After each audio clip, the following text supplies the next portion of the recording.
Hi readers, we are back together again for chapter 13 of the BFG, and chapter 13 is called A Trogglehumper for the Flesh Lump Eater. So as readers today, you need to think about what already happened in the book, some words you've already heard in the book, and how that may help you moving forward to maybe make some predictions. So you need to think about what a trogglehumper is and who the flesh lump eater is, because now this is a trogglehumper for the flesh lump eater. So the words I picked for today, an adjective and two verbs. Remember, verbs are action words, and an adjective describes a noun. So we have grotesque. Does that sound like a happy word or not so happy word? Repulsively ugly. So by me saying that word, who do you think we're talking about? Then we have a verb, hovered, remain in one place in the air. So if you know, like a hoverboard, think what that is and how that can relate to hovered. And then thrashing, which is a verb, move in a violent or convulsive way.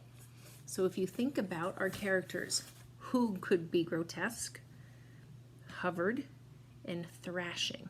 So a violent way, like arms going, thrashing, like a lot going on. So let's think about that. And moving forward, I'm probably going to be reading one chapter at a time because the chapters are getting a little bit longer. So a trogglehumper for the flesh lump eater. They is always having 50 winks before they go scumpering off to hunt human beings in the evening, the BFG said. He stopped for a few moments to let Sophie have a better look. Giants is only sleeping every then and now, he said. Not nearly as much as human beings. Human beings is crazy for sleeping. Is it ever occurring to you that a human being who is 50 is spending about 20 years sleeping fast? I must admit that never occurred to me, Sophie said.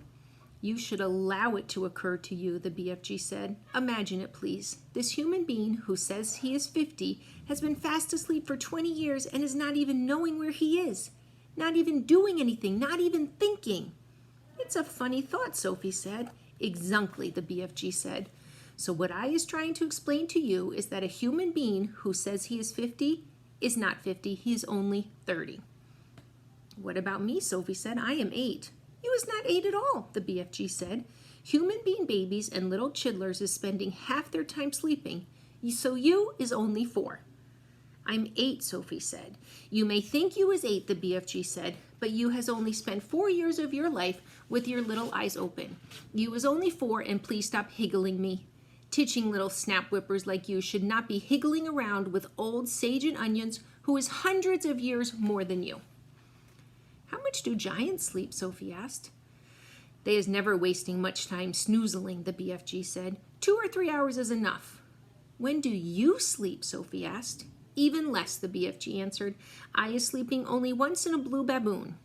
Sophie, peeping out from her pocket, examined the 9 sleeping giants. They looked even more grotesque now than when they were awake. Sprawled out across the yellow plain, they covered an area about the size of a football field. Most of them were lying on their backs with their enormous mouths wide open, and they were snoring like foghorns. The noise was awful.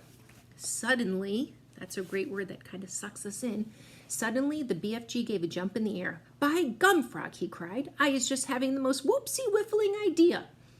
What? Sophie asked. Wait, he cried. Hold your horse feathers. Keep your skirt on. Just you wait to see what I is going to bring about. He galloped off fast to his cave while Sophie hanging on tight to the rim of the pocket. He rolled back the stone. He entered the cave. He was very excited. He was moving quickly. I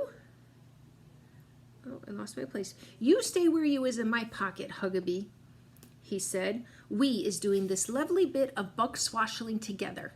He laid aside the dream-catching net, but hung on to the suitcase. He ran across to the other side of the cave and grabbed the long trumpet thing. So you need to be thinking like the BFG. He's not telling Sophie, but Roald Dahl is giving us an idea what's happening. And the trumpet thing, and the one he had been carrying when Sophie had first seen him in the village. With the suitcase in one hand and the trumpet in the other, he dashed out of the cave. What is he up to now? Sophie wondered. Keep your head up good, the BFG said, then you will get a fine winkle of what is going on. When the BFG came near to the sleeping giants, he slowed his pace. He began moving softly. He crept on his toes towards the ugly brutes. They were still snoring loudly. They looked repulsive, filthy. The BFG tiptoed around them.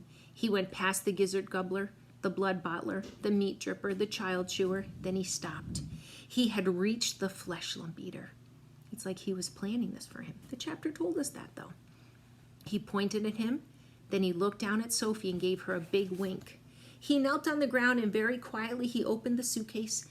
He took out of it the glass jar containing the terrible, nightmarish Trogglehumper. At that point, Sophie guessed what was going to happen next. Are you guessing what's going to happen next? Ooh, she thought. This could be rather dangerous. She crouched lower in the pocket so that only the top of her head and her eyes were showing. She wanted to be ready to duck out of sight very fast should anything go wrong. They were about 10 feet away from the flesh lump eater's face. The snoring, snorting noise he was making was disgusting. Every now and again, a big bubble of spit formed between his two open lips, and then it would burst with a splash and cover his face with saliva. Taking infinite care, the BFG unscrewed the top of the glass jar and tipped the squiggling, squirming, faintly scarlet Trogglehumper into the wide end of his long trumpet. He put the other end of the trumpet to his lips. He aimed the instrument directly at the flesh lump eater's face. He took a deep breath, puffed out his cheeks, and then he blew. Sophie saw a flash of pale red go darting towards the giant's face. For a split second, it hovered above the face. Then it was gone. It seemed to have been sucked up the giant's nose, but it all happened so quickly Sophie couldn't be sure. We had better be skittling away quick to where it is safe, the BFG whispered. He trotted off for about 100 yards, then he stopped. He crouched low to the earth. Now, he said, we is waiting for the gun and flames to begin. They did not have to wait long. The air was suddenly pierced by the most fearful roar Sophie had ever heard, and she saw the flesh lump eater's body, all 54 feet of it, rise up off the ground and fall back again with a thump. Then it began to wriggle and twist and bounce about in the most violent fashion. It was quite frightening to watch. "Urgh!" roared the flesh lump eater. "Oh, oh!" "He's still asleep," the BFG whispered.